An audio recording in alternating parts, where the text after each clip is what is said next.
So my friend, when I was talking to her, and I think this is something I struggled with before also, this talk about loving yourself and self-love and feeling complete without another person. I, I know when I first used to hear about that kind of stuff, uh, I always thought it's like it can't really ever be this. It can't feel the same to love yourself as it does to love another person, right? It's just there's no way it can be the same sensation like that feeling of getting swept away in love, and when your heart swells with love for that other person.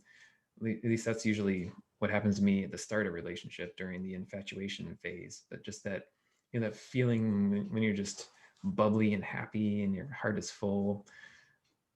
I never, I mean, when I heard about this self-love stuff, I just never assumed it would ever be the same kind of sensation like that. It'd never be as fulfilling as being in love with another person.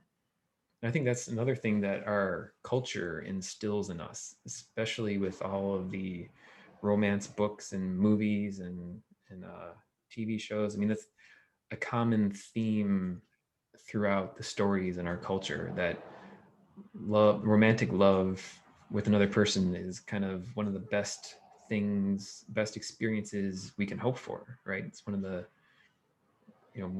driving forces in life, and it is beautiful, but you don't need another person to feel that.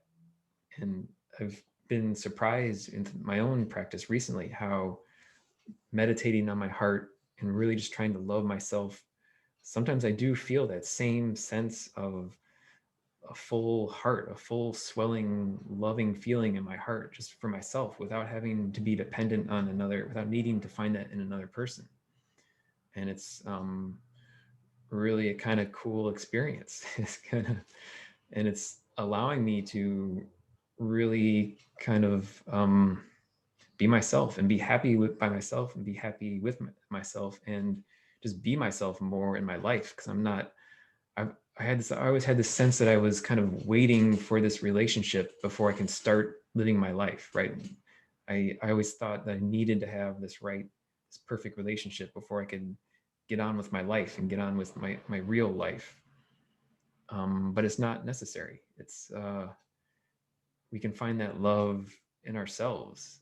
And once we have that love, then we can just approach life with love, and kind of just becomes this feedback circle. So yeah, I just wanted to comment on that